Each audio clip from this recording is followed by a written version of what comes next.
Присаживайтесь. Ну, друзья мои, после небольшого перерыва, связанного с известными событиями, эпидемиями и так далее, мы сегодня с Божьей помощью попытаемся продолжить занятия в нашем лекториуме, занятия по библейской истории. И напомним, что мы с вами проходим книгу пророка Даниила. Кто сегодня у нас уроченный чтец? Да, пожалуйста. Спасибо, Саида. Мы с вами остановились на 6 главе, да? Насколько я помню.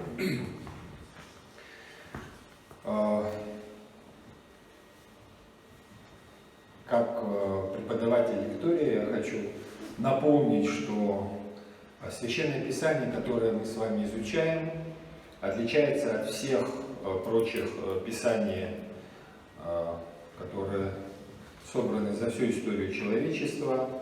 И главное ее отличие – это непреложность. Истина, которую дает нам Священное Писание, оно непреложно. Вы, наверное, заметили, что когда мы вошли с вами в вот эту эпоху эпидемии, там, сейчас и войн, то на человека направлено огромное количество разного рода информации. И чаще всего, к сожалению, она не всегда достоверна. Наш обиход, наш словарный запас пополнился новым словом, да? Фейковые новости, фейковые истории, то есть неправда. Они заполонили пространство вокруг нас, и обывателю достаточно трудно понять, что является истиной, что является ложью. В этом отношении тем более ценным для нас продолжает оставаться Священное Писание именно по той причине, что истина, о которой говорит Священное Писание, она непреложна. Оно не касается политики, экономики, социальных отношений, оно не касается географии, биологии, зоологии, прочих наук, астрономии и так далее. Священное Писание касается одной, единственной и важной для всего человечества темы спасения человека. Ну вот все меняется в нашем мире, и, как говорил древний в лице Гераклита Эфесского, все движется и ничто не остается на месте, то есть все изменяется. Это Гераклит Эфесский, известный древний мыслитель. И он же, ему же приписывается выражение «дважды тебе не войти в одну и ту же реку». То есть в одну и ту же реку нельзя войти дважды. Что это значит? Река течет, она постоянно меняет свою структуру.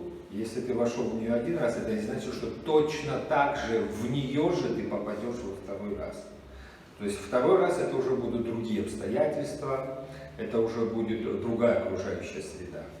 Вот в таком мире мы с вами живем. Он постоянно меняется. Меняемся мы внутренне, внешне. Меняется все, что происходит вокруг нас. Повторюсь, это касается всего творения, за исключением самого Творца. Это не касается Всевышнего. Это не касается самого Бога. И это не касается его отношения к нам. Может измениться под влиянием обстоятельств, грехов, страстей и так далее наше отношение к Творцу. Но его отношение к человеку уже не изменится никогда. Оно одно, и определение этому отношению, какое, Марк? Совершенно верно. Определение единственное, которое мы в человеческом языке можем с вами найти, одним словом, любовь. Потому что так возлюбил Бог мир, что отдал Сына Своего Единородного, чтобы мир не погиб, но имел жизнь вечную.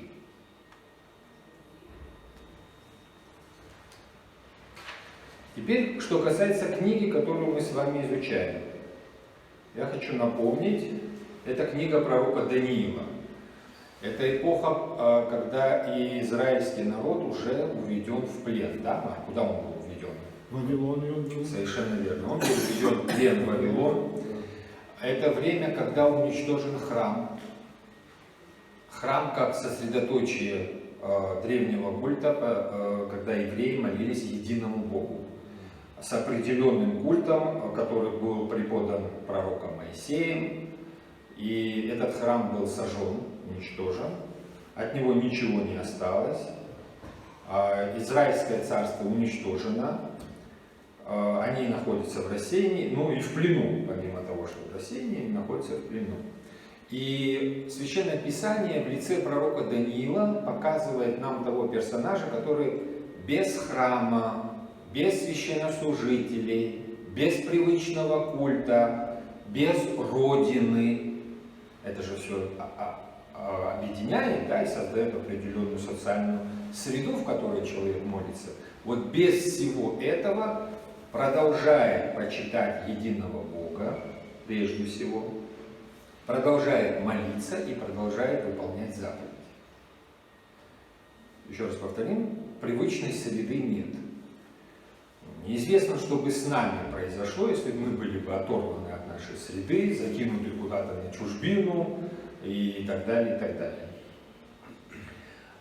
Мы с вами остановились на том, что на смену Вавилонскому царству, которое было представлено царем Навуходоносором, совершенно верно, приходит другое царство медийцев и персов. Царь Дарий — это третий правитель, о котором идет речь в книге Даниила. Итак, пожалуйста, первый стих. Дарию было угодно поставить его 20 сатрапов, чтобы они управляли всем царством. Спасибо. Вы знаете, вот тут разночтение между двумя текстами на греческом Септуагинты и масоретским текстом.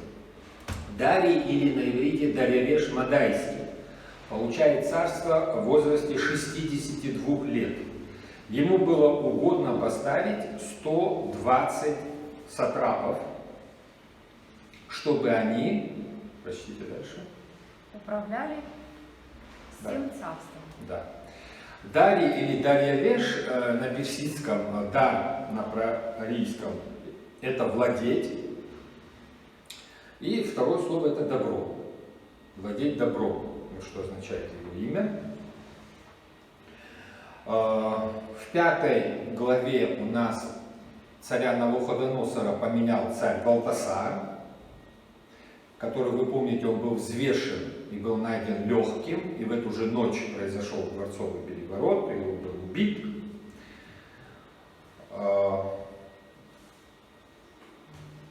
Пророк Даниил последовательно продолжает служить разным царям на одном и том же месте, и при этом меняются не только цари, но и сами царства. Было вавилонское, затем медийское, персидское.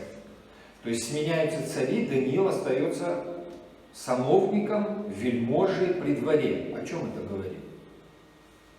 Какого человека нельзя с легкостью поменять? Не пророк, он же пророк.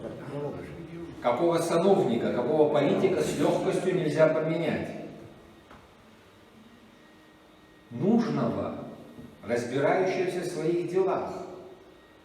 То не того, который строит собственную карьеру, да, вот, чей карьерный рост обусловлен ее ушлостью, хитростью или еще чем-то. Их Человек, мудрецами же называли, мудрецами. да, человек, совершенно верно, человек востребован, ну, как это говорится, да, при любой власти. Это Персидская империя, которая приходит на смену, я не знаю, видно или Вот нет, видно, да, которая приходит на смену Вавилонскому царству. Вот эти границы Персидской империи, а это границы Вавилонского царства красным цветом. Желтым цветом это Древний Египет. И вот вся эта территория, со временем становится территорией Персидского царства. Это нашествие персов на Вавилон с севера. Медяне — это близкий персам народ. Они объединяются вместе с персами в борьбе с Ассирией и захватывают Вавилон. Вот вы видите это вторжение с севера. Вот, и вот захват этого города. По поводу личности царя Дария ученые утверждают, что на самом деле очень трудно идентифицировать этого персонажа. Он был, о нем известно, что он был медийского происхождения, был сыном Ассуира, принял царство халдеев в возрасте 62 лет, и его правление длилось более года. Это согласно книге Даниила. Вот. Кто такие медяне? Вот что о нем говорит, об этом народе говорит Геродот в своей истории книг и об этом книге Клео. Как-то Деиок объединил медийский народ и царствовал над всей Мидией. Племена медян следующие: бусы, паратакены, струхаты, аризанты, будди и маги. Вот сколько медийских племен. Это еще раз вот царь Италии. Поставил 120, над царством поставил 120 сановников. Их в древности называли сатрапами. Сатрап, вот греческое слово сатрапос, означает наместник. Как бы мы сейчас сказали, глава администрации, да, на местах. И на иврите ахашдарпан. Ахашдарпан — это тоже сатрап, только на иврите. Вот такое царство в результате получилось. Иврит и арамейский это разные вообще? Или одно и то же? Похожие, родные друг другу языки. Арамейский, ну, Да, Иисус арамейский. Христос на арамейском же разговаривал. Священное Писание частично написано на арамейском, да, совершенно верно. Давайте вспомним о том, что означает имя Даниил. Да. Даниэль, Дан, Бог мой Да, судья, Эль — это Бог. Ну, перевод такой: Бог есть судья или Бог мой судья. В любом случае речь идет о праведном пророке.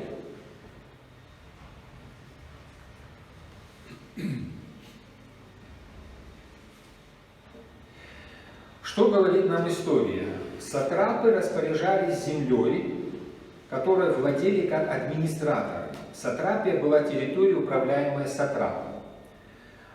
Буквально в переводе с персидского это означало «защитник провинции». Сатрап входил в королевский двор, собирал налоги, контролировал местных чиновников, подвластные племена и города и был верховным судьей провинции. Под чьим председательством возбуждались любые гражданские и уголовные дела. Он отвечал за безопасность дорог и должен был подавлять разбойников и мятежников.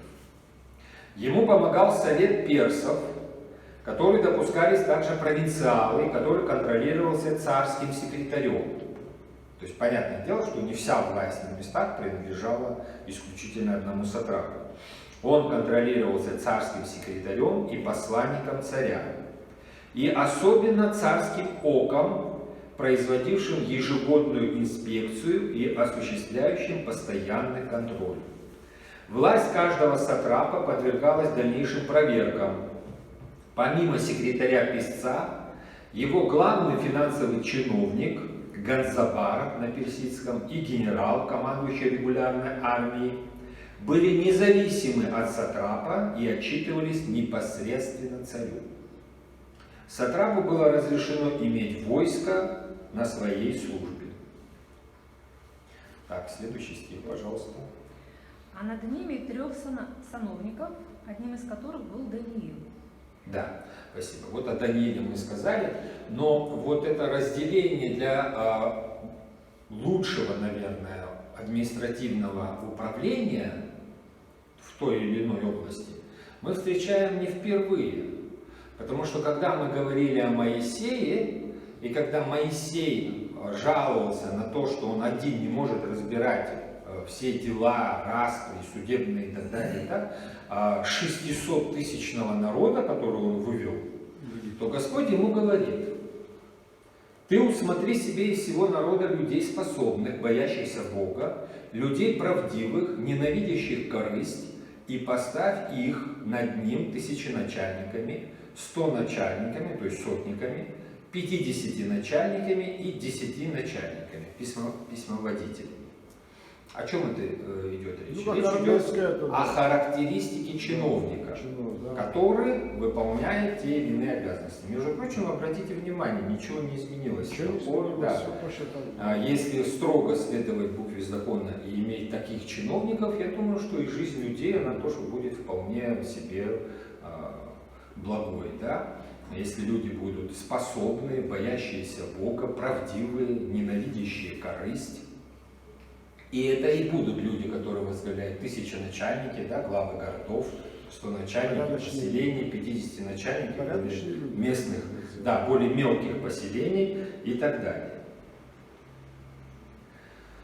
Когда мы говорим об этой иерархии, то представление об иерархии, оно возникло не абы как. И в свое время было также транспортировано на небесные чины. То есть вот как устроена человеческая иерархия, вот если мы ее в форме пирамиды с вами рассмотрим, да, вот во главе царь, затем какой-то совет вокруг царя, затем какое-то более крупное объединение и народ, то о небесной иерархии ведь говорится тоже точно так же. Вот вспомните, как мы говорим о небесной иерархии. Первая степень – престолы, серафимы, сегодня мы слушали, да, гимн, посвященный им, херувимы. Вторая степень – это власти, господство, силы. Третья степень – это ангелы, архангелы, начальство. То есть самая нижняя с нашей точки зрения, да, степень. Он поставил их,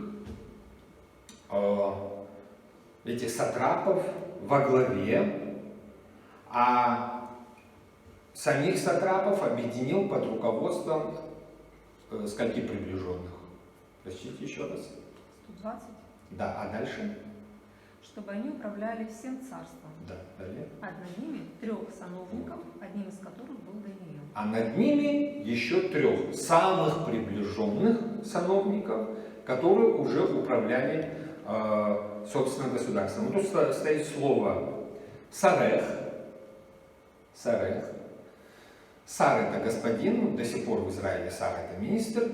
Сарех – это царский министр или князь. Сэр оттуда идет вообще слово сэр. Вот видите, Марк, я и не задумывался над этим. Вы можете, да, вы можете по этому поводу более углубленно какой-нибудь предоставить. Если хотите, к следующему занятию предоставить доклад. Вот. Сарех – царский министр или князь, особо приближенный к царю. 120 сатрапов – это общий совет сатрапов, и самые приближенные 3 человека, из которых один опять известный нам беженец из Израиля. Более того, он был уведен в плен, то есть пленный человек, Даниил. Преподобный Ефрем Сирин так объясняет, почему Дарий поставил эти 120 сатрапов и 3 приближенных сарехов. Дарий любил покой и не хотел трудиться. Вот. Ну, вот мнение святого отца по этому поводу. Следующий, пожалуйста. Сатрапы должны были отчитываться перед ними, чтобы царю не было никакого ущерба. Скоро Даниил так отличился среди сатрапов и сановников своими исключительными качествами, что царь уже думал поставить его над всем царством. Да, исключительные качества. Дальше, пожалуйста.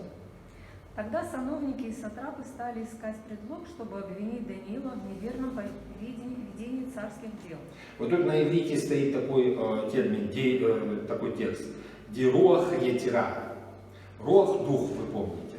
Когда мы с вами изучали Священное Писание, только-только сотворение мира, и Дух Божий носился над водами. Да? Вот это вот слово руах, женского рода, как мы говорили. А вот здесь стоит дируах етира. Етир, руах – это дух или ветер, а етир – это необычайный, чрезвычайно великий.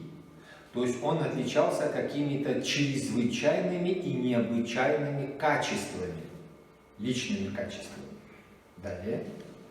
Но это им не удалось, потому что он был верен, и за ним не находилось ни оплошности, ни вины. Так, верховные правители и сановники начинают искать как бы его, Ну да. вы понимаете, Да. о чем идет здесь речь. совершенно обычная история. Все. Сейчас зарядка пошла. Что значит давно не было занятий, Ну да. теперь.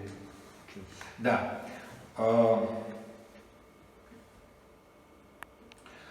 Совершенно обычная история. Царь приближает к себе какого-то одного сановника или вельможу. Да?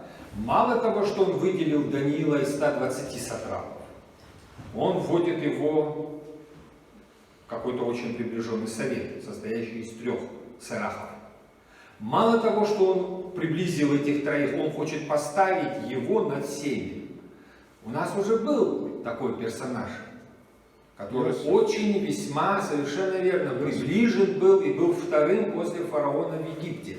Да, это праведный Иосиф. Здесь то же самое. Но естественно, какая реакция должна быть у всех остальных чиновников?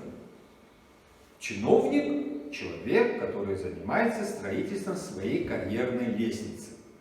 Да? Он ее выстраивает и по ней поднимается. Когда он видит, что кто-то еще пересекает, он что делает в этих условиях? Он пытается избавиться от соперника, конкурента, не знаю, как угодно назовите. Но здесь произошло то же самое. А история та же самая. Смотрите, и Иосифа оклеветали в Египте. Помните, сначала жена Потифара, затем он попадает в тюрьму.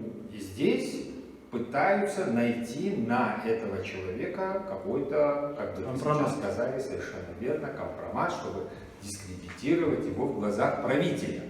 Но найти не могут, потому что он чистый человек. Чистый человек, да. Вот тут стоит слово шехат. Обмана, погрешности, проступка не могут в нем найти. Не могут в нем найти. И в Иосифе ничего не нашли. Каким образом Иосиф попал в тюрьму? Его оклеветали. Жена оклеветала. Да, жена Потифара. Каким образом здесь тоже хотят оклеветать? Не его жена. А чего не могут? Найти? Не могут найти обмана. Почему? Потому что он аман. Он верный. Он надежный. В нем нет тех необходимых качеств, за которые можно было бы человека низвергнуть и так далее. Да? А давайте еще вспомним. Речь же идет, мы же с вами разбираем не просто кто по карьерной лестнице поднимался, нас же не это с вами интересует. Да? Давайте вспомним, а почему Иосиф был оклеветан? Если речь идет о Египте.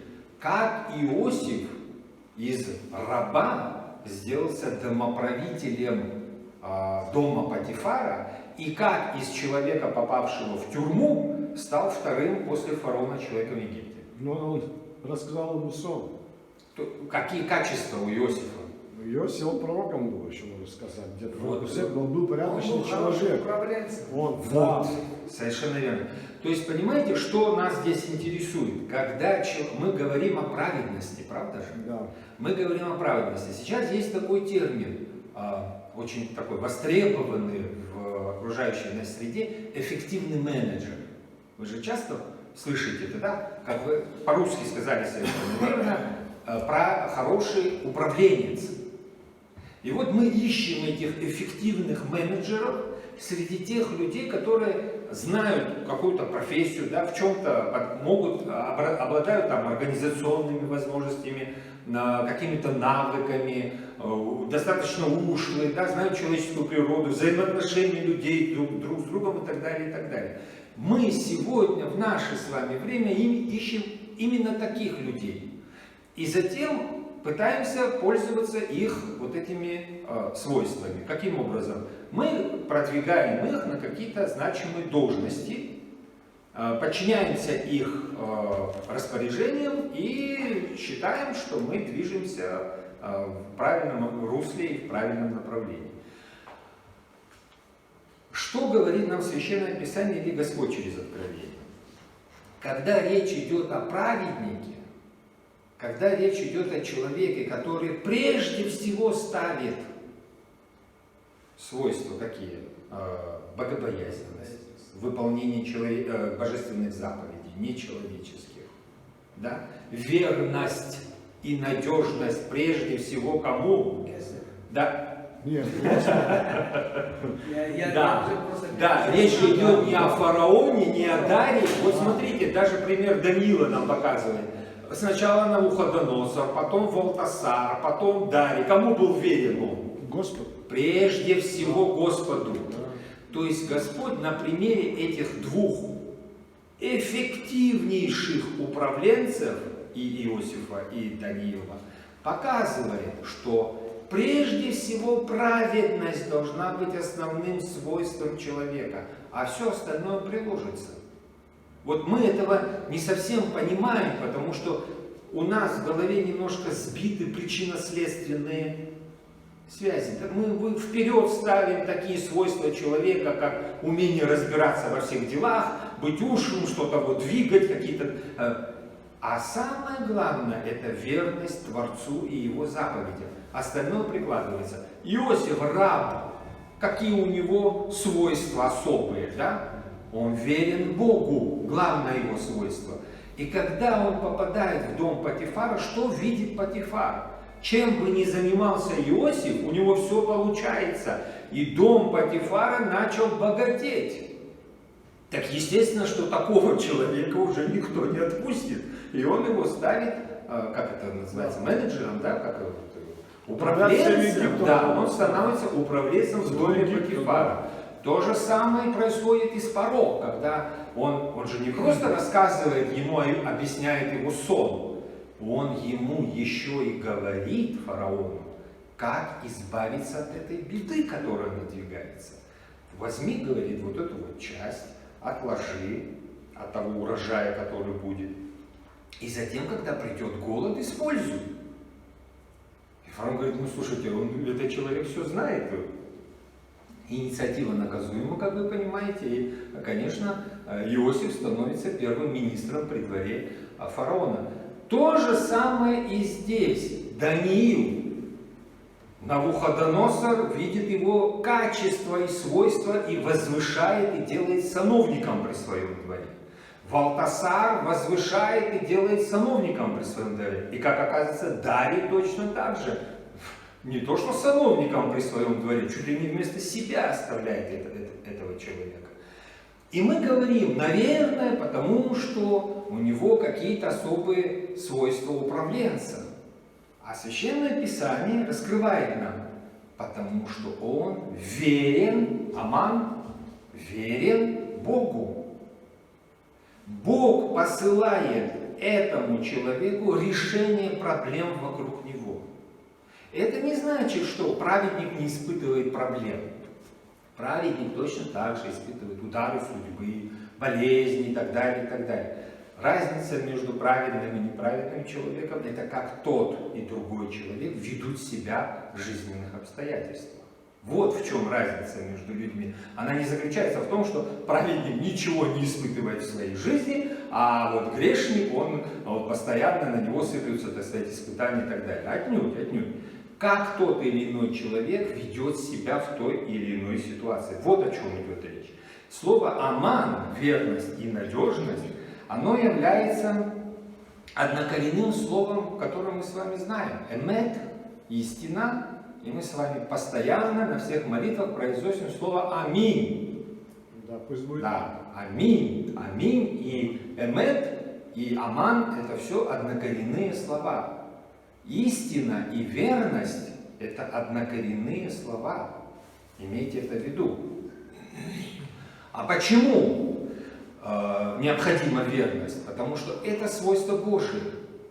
Земля и небо, говорит, приидут, но слова Божии никогда. То есть Бог по отношению к человеку, к окружающей среде, ко всему творению, дающий какое-то слово, он это слово потом назад не запрятает, потому что Бог не человек. Зная, что Господь Бог твой есть Бог, Бог верный. То есть это слово Аман, верный, которым назвали Даниила, это свойство Божие. Бог верный, хранящий завет и милость для любящих Его и для соблюдающих Его заповеди на 1000 поколений. Греческое слово «пистис» То же самое обозначает верный, истинный, надежный, верующий, питающий уверенность. А на иврите, вот вы видите, быть твердым, непоколебимым. Но есть еще одно слово, еще одно определение. Находиться под уходом или надсмотром, верить, доверять. Вспомните, пожалуйста, что у нас есть еще одно определение для праведной жизни. Помните одного праведника, предшественника Ноя, но после Адама, который был взят живым на небо? Янух. Да. А что о нем сказано, какое свойство его указано, и все, и больше о нем ничего не говорится. Не помню. Он ходил перед Богом. Да. То есть он был Да, собственно. аман, да? Неман. Ходить перед Богом. Что это за свойство человека? Так необходимое всем нам. Постоянно находиться в божественном присутствии. Вот эта мысль нашу голову очень часто покидает. Мы видим, ощущаем, какого рода наши ощущения? Мы ощущаем прежде всего себя, и мы ощущаем обстоятельства, которые вокруг нас. Исходя из того, как обстоятельства вокруг нас складываются, мы вырабатываем тактику и стратегию своего поведения. Вот так складываются наши мысли. Так мы живем. Но праведника, еще раз повторим, от простого человека, верующего от неверующего, отличает вот это вот свойство, которое относит именно к праведным, к тем святым, о которых мы с вами сегодня молились, вспоминали во время гимнов за божественной литургией. Хождение перед Богом. То есть человек так живет, думает, поступает, что постоянно ощущает божественное присутствие в своей жизни. А когда мы находимся в присутствии кого-то, как мы себя ведем? Аккуратно. Ведь совсем не так, как когда мы одни, правда? Вот. У нас же, помните, мы с вами говорили очень часто, как мы определяем моральный дух того или иного действия, да? Что другие скажут. Это же очень важно в нашей жизни. Что скажут другие. И мы слушаем, что другие скажут. Потому что мы, в отличие от Бога, Он не лицемерен или не лицеприятен, а мы очень даже. Для нас очень даже важно, что о нас говорят, как о нас думают, как оценивают наши поступки. Слава Богу, мысли наши не всегда видны. Да, а вот если бы еще и мысли наши были бы открыты, Боже мой. Вот. А здесь речь идет о той праведности, которой обладал этот Енох, или Енос, да? Какая? О нем ничего не сказано в Священном Писании. Он ходил перед Богом. Как человек ведет себя при постоянном божественном присутствии? Он праведен. И какой был результат? Какова его кончина? Да, он был взят, все, он был взят. Вот что означает аман, характеристика пророка Даниила, о которой мы говорим. Ян Златоуст объясняет это, а может быть слова «он был верен» означают «надеялся на Бога, который управляет всем», а когда Бог управляет, то какая же может быть опасность? Ну, Ян Златоуст, как всегда, очень скромно разбирает. Не может быть, а так и есть. Друзья мои, мы-то с вами хорошо понимаем, что эта приставка, она ничего не значит. Так и есть. Он был верным, он надеялся на Бога, который управляет всем. Именно поэтому цари сменяются, а Даниил остается. Так, следующий стих, пожалуйста. Наконец эти люди сказали: нам не найти предлога для обвинения этого Даниила, разве только в законе его Бога. Да, вот. Итак, государственная деятельность пророка Даниила не дает повода его в чем-то обвинить. Но обвинить надо, он мешает, он может стать главой государства, и что тогда они будут делать? Он слишком честен, он слишком бескорыстен, и тогда они решают использовать против него что? Его же и праведность. Ах, ты такой правильный! Ну вот это мы и будем использовать против тебя. Далее. Тогда сановники и сатрапы пришли вместе к царю и сказали: «О царь Дарий, живи вечно». Все царские сановники, военачальники, сатрапы, советники и наместники согласны в том, что царю следует дать повеление и наложить на запрет, чтобы всякого, кто станет в течение следующих 30 дней молиться иному Богу или человеку, кроме тебя, о царь, бросили бы в яму со львами. Итак, о царь, издай запрет и подпиши указ, чтобы его нельзя было изменить, по законам медиан и персов, которые не подлежат отмене. И царь Дарий подписал указ и запрет. Это воистину так. Извините. Когда Даниил узнал о том, что этот указ подписан, он пошел домой. Спасибо. Что они придумывают? Они идут к царю и говорят: «О царь Дарий», обратите на это внимание, «О царь Дарий, ты должен издать указ, чтобы никто не молился своим богам в течение 30 дней, месяца». Да? И обращался со всеми своими просьбами только к тебе. Почему? Потому что представитель государственной власти – это живое воплощение божества на земле. Фараоны – это дети бога Ра, там, я не знаю, римляне – это живые божества и понтифик Максимус, то есть верховные жрецы там Юпитера у себя, да? В различных греческих полисах это потомки Зевса во главе сидят, да? Потомки Аполлона и так далее. Какого бы властителя вы не видели, он же говорит, что я не простого рода племени, я потомок, да, и так далее. Да? Кто-то потомок Гермеса, кто-то потомок кого-то.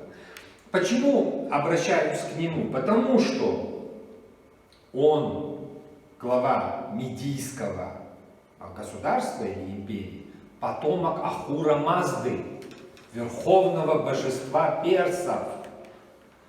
Понимаете, является земным воплощением Ахура Мазды. А если он земное воплощение божества, то зачем вам посредники? Обращайтесь непосредственно к правителю. Какие бы у вас ни возникали вопросы, оставьте вашу религию, оставьте ваше божество, вот идите к нему. Это вот то теснейшим образом переплетение религиозного и политического начала, при котором одно начинает подменять другое. О советском государстве так и говорили, оно попыталось, собственно говоря, почему такой печальный конец? Экономические, политические составляющие и так далее, это все понятно. Оно попыталось заменить собой Бога на земле. Что тебе думать, как тебе жить, куда тебе двигаться, когда тебе радоваться, когда тебе печалиться. В общем, все, что бы ни было, вот ты, человек, просто живи, за тебя будем думать мы. Партия. Ну, вы понимаете, да? То есть произошла такая легкая подмена, не совсем заметная для глаза, если ты родился и сформировался в этой среде. Если ты в нее попадаешь извне, тогда да, это бросается в глаза. А вот если ты прямо из нее вышел, это ведь с детского сада, с семьи, со школы, с университета, работы и так далее, ты этого уже не замечаешь, как происходит подмена понятий. Власть берет на себя больше, чем она того должна иметь в обычной человеческой жизни. Любая диктатура, она требует постоянная вот эта вот выкачка энергии человеческой, да, происходит. А для чего все это? Для сохранения самой себя, власти. Чтобы сохранять самой себя, нужно пользоваться ресурсами энергии человека. Вот поэтому для сохранения себя она вытаскивает из человека все, лишая его самого главного — свободы воли. Воли. Не просто свободу, а свободы воли. Исторические предпосылки к такому указу, они были. Это воззрение самих персов. Итак, царь — это воплощение Ахура Мазды. Царю воздаются те же божественные почести, что и Ахуре Мазде. Известно, что когда Галий Гистас выходил из дворца, придворные воскуряли перед ним благовонный ладан. Вот как вы видите кадила, они то же самое перед царем шли и воскуряли. А ведь ладан — это то, что во всех племенах, у всех народов кому? Божеству принадлежит, да? А воскуряли ему, потому что вот произошло вот это сращение восприятия Бога и восприятие власти. Мне кажется, это небольшое вступление, что в нашей с вами среде иногда происходит то же самое. Именно поэтому, именно как мне кажется, с этим связаны наши мессианские чаяния по отношению к нашим правителям. Какого рода, что значит мессианские? Да? То, что принадлежит только Христу, мы пытаемся увидеть у руководителя. Потому что беспорочность, честность, приверженность принципам, верность, да, это свойство Бога. Человек это кто? Человек это существо слабое, подверженное влиянию, подверженное воздействию страстей, подверженное воздействию грехов.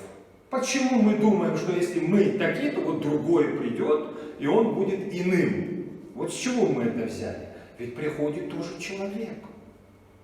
Человек точно такой же. И вот эти завышенные ожидания, я сейчас имею в виду социальную, политическую, да, сферу, завышенные ожидания, они связаны с тем, что мы, наши религиозные взгляды, слегка атрофированные за советский период, накладываем на политические. Вот этого не должно быть. Мы должны четко себе представлять, что Христос или Господь – это Господь, а человек – это человек. И не нужно ожидать от человека того, что мы можем ожидать только от Творца. Вот эти вещи нужно четко различать и разделять в своем сознании. Когда это произойдет, у нас не будет разочарования. Почему? Потому что разочаровывается только тот, кто очаровывается, говорит поговорка. Да? Вот мы не будем очаровываться, мы не будем разочаровываться. Мы будем Богу возносить Божие, а кесарю кесаря. Совершенно верно. Это очень легко, просто. Просто у нас происходит такое смешение. Не только у нас, у них тоже происходило это смешение. Вот они говорят, Ахура Мазда – это безначальный творец, пребывающий в безначальном свете. Видите, этот солярный у него знак. Податель всего благого, он всеведущий, он устроитель, он властитель мира. А если царь это его непосредственное воплощение, зачем нам молиться кому-то? Вот молитесь царю, и все у вас будет, и никаких не будет проблем. Вот его древнейшее изображение. Блаженный Иероним Стритонский нам объяснит в дальнейшем сейчас вот поведение Даниила. Вот вы начали читать. Даниил услышал это и пошел домой. Даниил уже стар, ему около 80 лет. Чего он еще не видел при этом дворе? Этих указов, вы помните, когда 3 отроков бросали в печь, через огонь проходили, да? Вы помните, какого рода искушения уже были? Что он еще не видел? Он все это уже видел. И поэтому кесарю относится как к обычному человеку со своими, вы понимаете, да, представлениями. Да? А мы о ком говорим? Мы говорим о пророке. У пророка главное занятие какое? Выполнять волю Божию. Он пошел домой. А для чего он пошел домой? Читайте, пожалуйста. Он пошел домой в верхнюю комнату, окна которой открывались в сторону Иерусалима. Вот. Иерусалима-то уже нет. Но во всем дворце и в его доме у него есть окна, которые открываются в сторону того места, где находился храм. Дальше.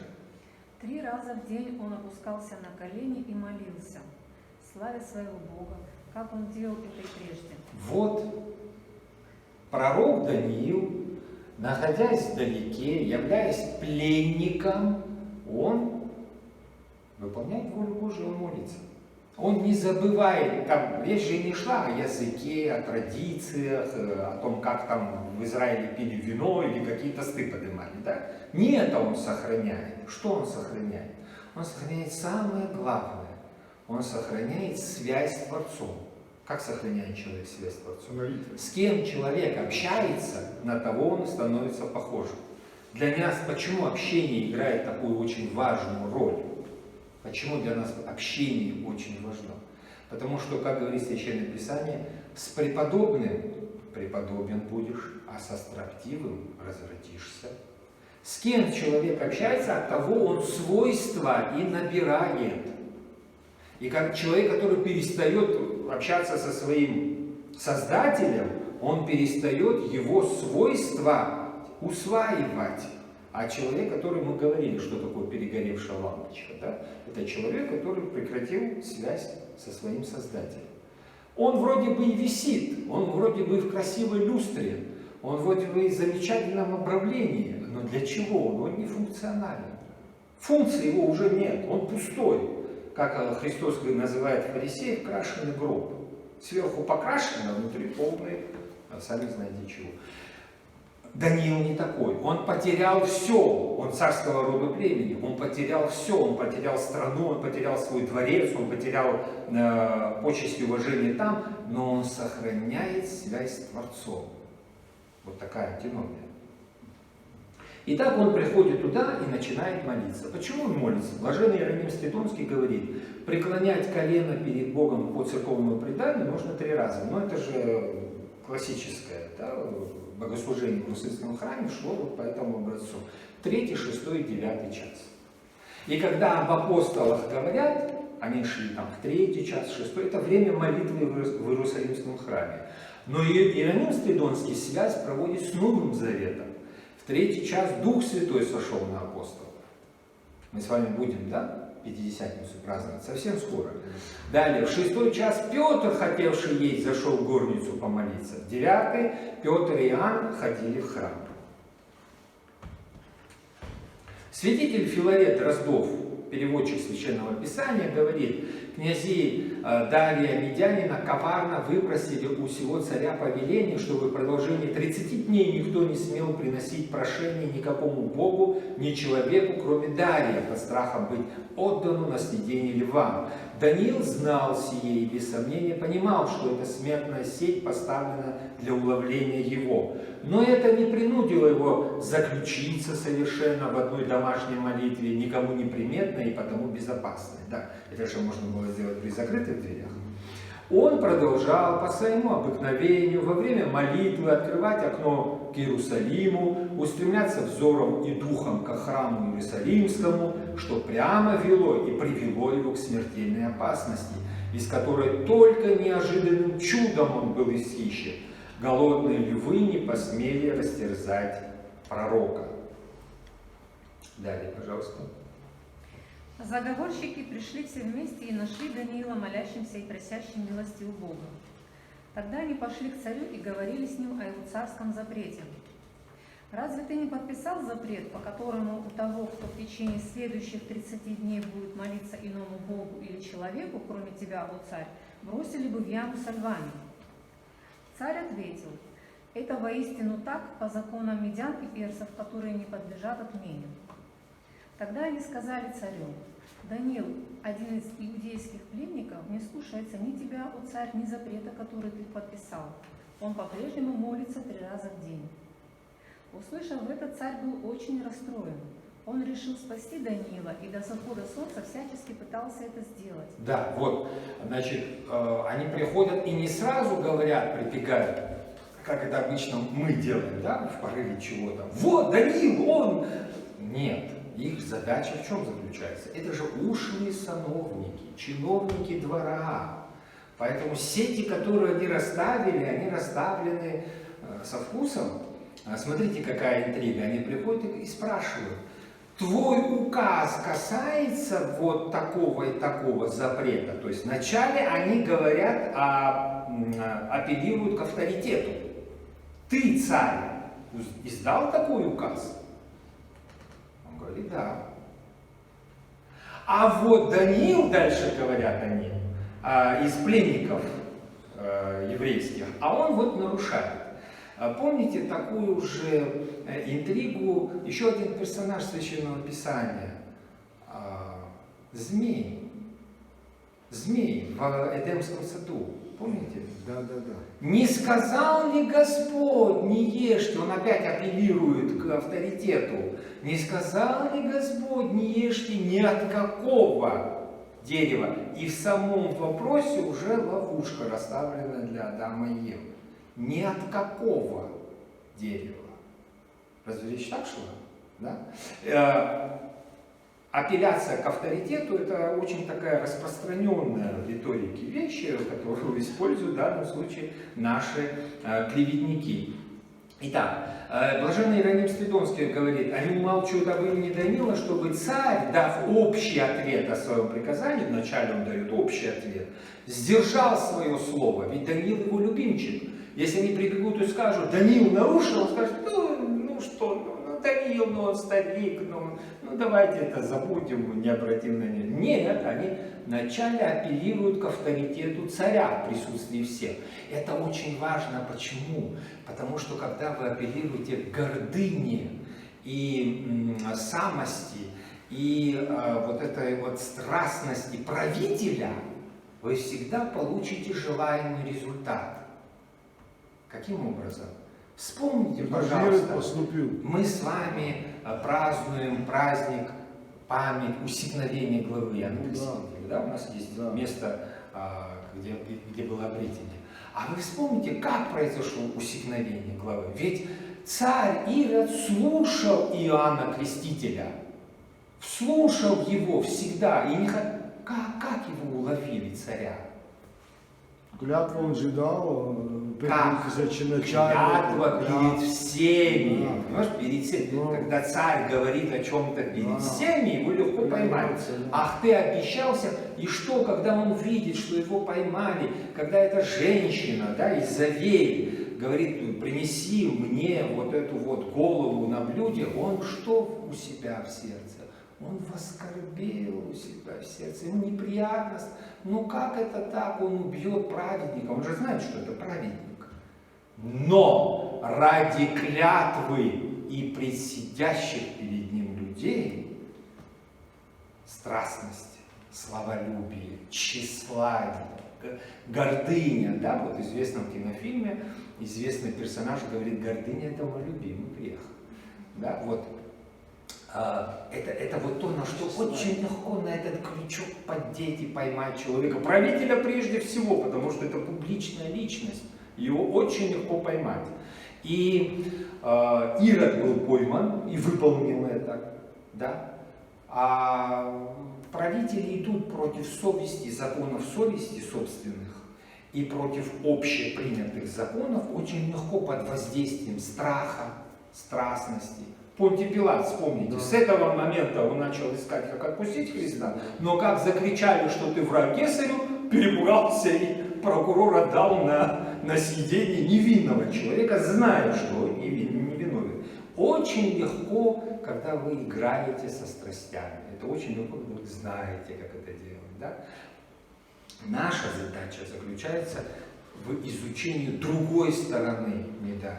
Добродетели, вот что нам необходимо, потому что игра со страстями нас не приведет ни к вечной жизни, ни к оправданию перед Богом, ни очищению от грехов, ни очищению от страстей. Мы, играя со страстями, все больше и больше погружаемся в пучину и становимся рабами этих страстей, а нам нужна свобода от них. И вот здесь происходит то же самое. И они говорят: это вот тот, который вот, чтобы более возбудить негодование к презрителю, они его не называют и говорят: пленник из пленников приведенный. Они говорят о Данииле. Да, вот, из рабов вот этих пленников, израильтян приведенных. Вот этот какой-то, ни к роду нашему, ни к племени нашему не имеющий отношения, что они говорят иначе, да? То есть чуждый нам человек, пришелец какой-то, да? Пришелец. Здесь стоит вот это вот слово, здесь цвет не передается, вот здесь слово галута. Вот галута, вот это вот слово. Вот это слово галута. Вот здесь написано мин вней галута, то есть из сынов вот этих пришельцев, потому что галу, пленение, изгнание. Вот сейчас в Израиле говорят, когда о евреях, живущих за пределами Израиля, мы когда говорим о наших земляках за пределами, мы как говорим?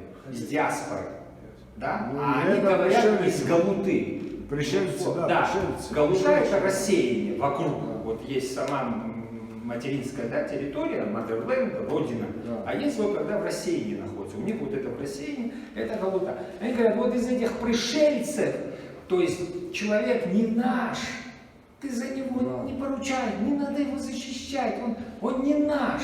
Он не наш ни по крови, он не наш ни по вере. И смотри, что он делает. Он выступает против твоего указа. Он переселенец, чужеземец и еще нарушает твой приказ. Все, судьба Даниила предрешена, там нет никаких шансов. Царь понял, что князья обвиняют вследствие зависти. Прочтите, пожалуйста, следующее. Но заговорщики все вместе пришли к царю и сказали ему: «Вспомни, о царь, кто по закону медян и персов никакой запрет или поведение, изданный царем, изменить нельзя».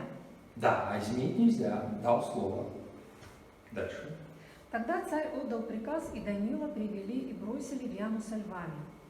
Царь сказал Даниилу: «Пусть твой Бог, которому ты верно служишь, спасет тебя».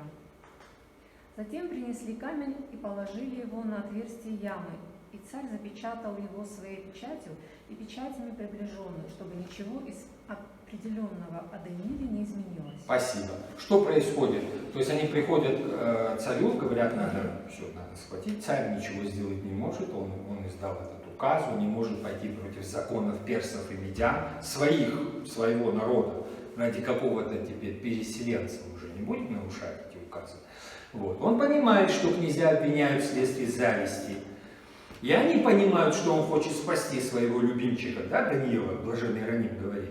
Поэтому они говорят, по закону персов и медян распоряжения царя не могут не быть выполнены. Это блаженный Иероним говорит. Но мы вот помним, я уже говорил об этом, Пилат искал отпустить его. Иудеи же кричали: если отпустишь, ты не друг кесарю. Всякий, делающий себя царем, противник кесарю. То же самое, та же самая ситуация, абсолютно идентичная. Она просто повторяется. Какого бы вы чиновника ни брали, если правильно разыграна стратегия, она приводит к одному и тому же результату. Чиновник отказывается от всего, что принадлежит истине и совести, ради сохранения собственности. Совершенно верно. От царя до прокурора. Вот, пожалуйста, прокуратор Пилат. И что сделали у Даниила? Его бросили туда ко львам и запечатали камнем.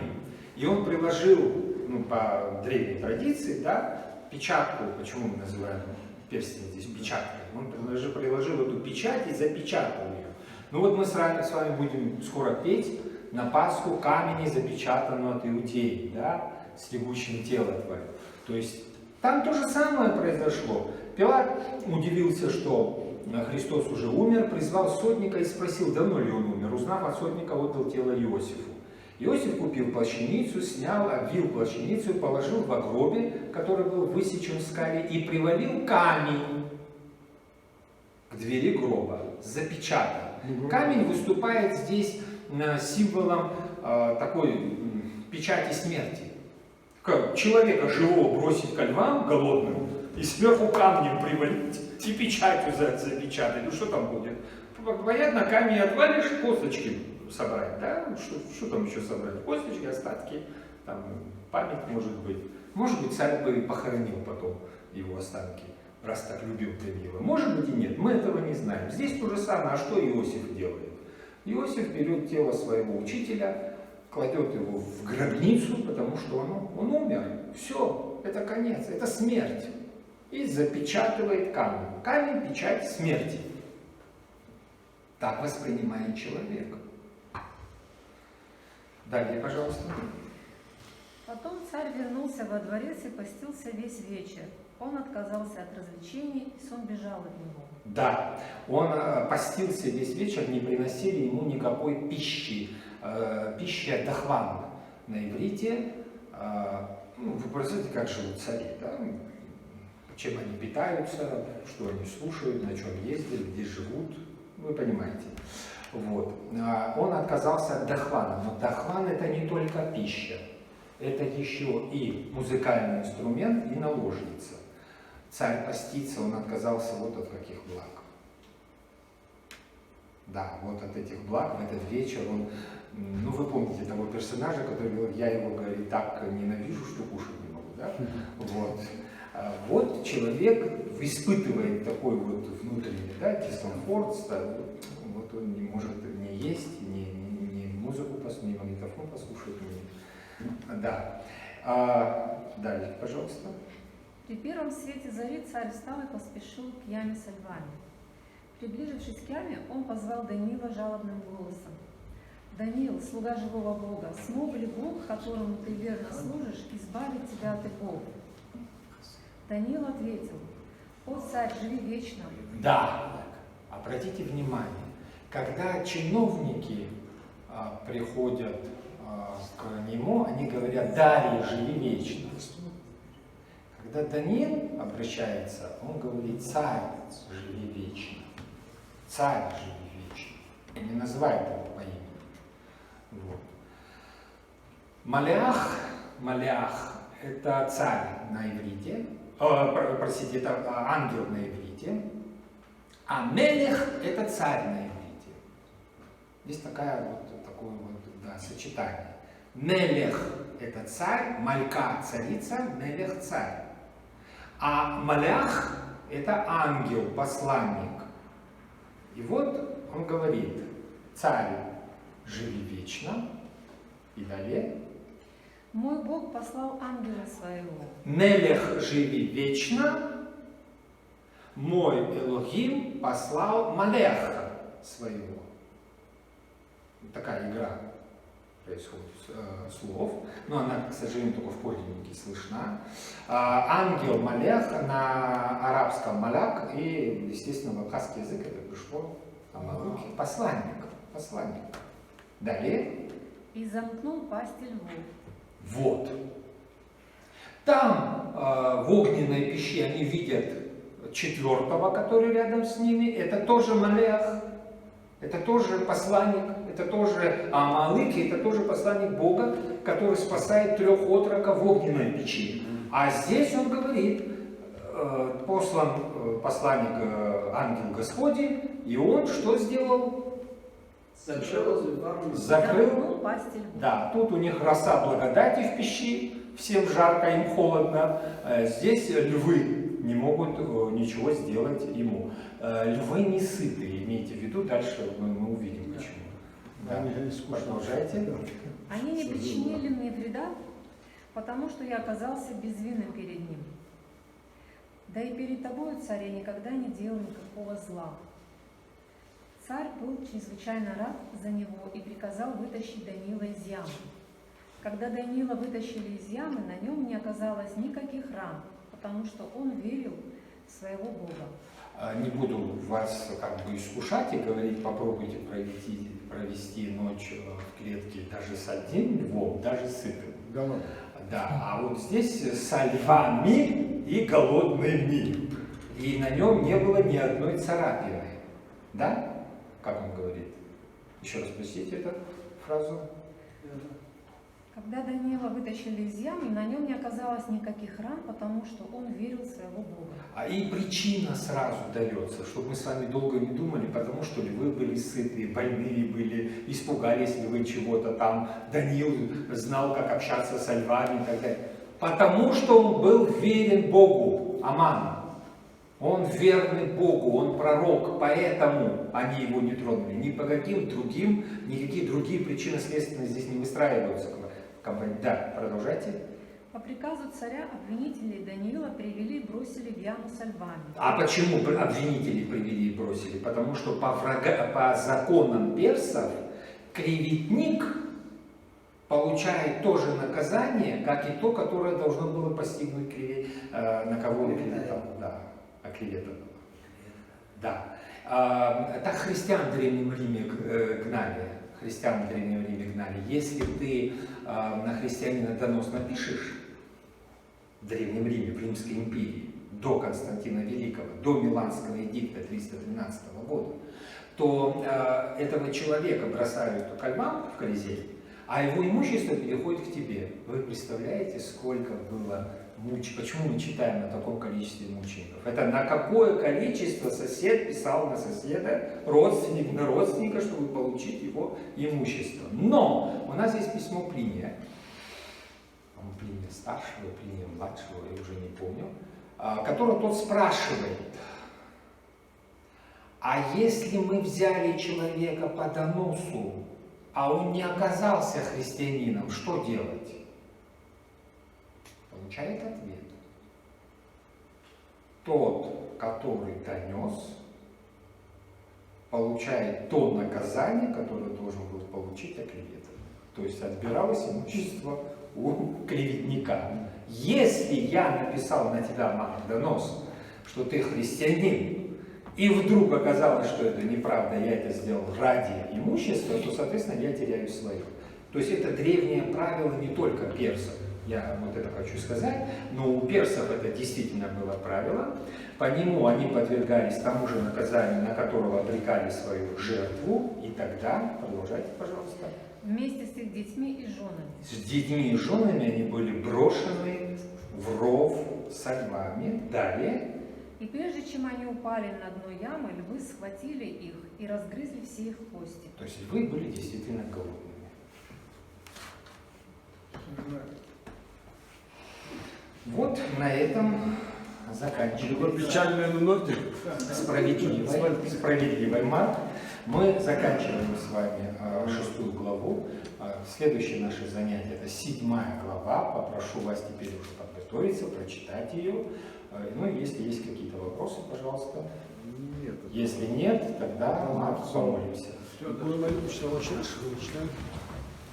Достойный святого Александра, Дитя Богородицы, Пресноблаженного, Пренепорочного, и Матерь Бога нашего, честнейших Херувим и славнейших без сравнения Серафим, пересление Бога, Слово, родшее сущее Богородицы, Пятого Чада. Спасибо, всего доброго. Спасибо.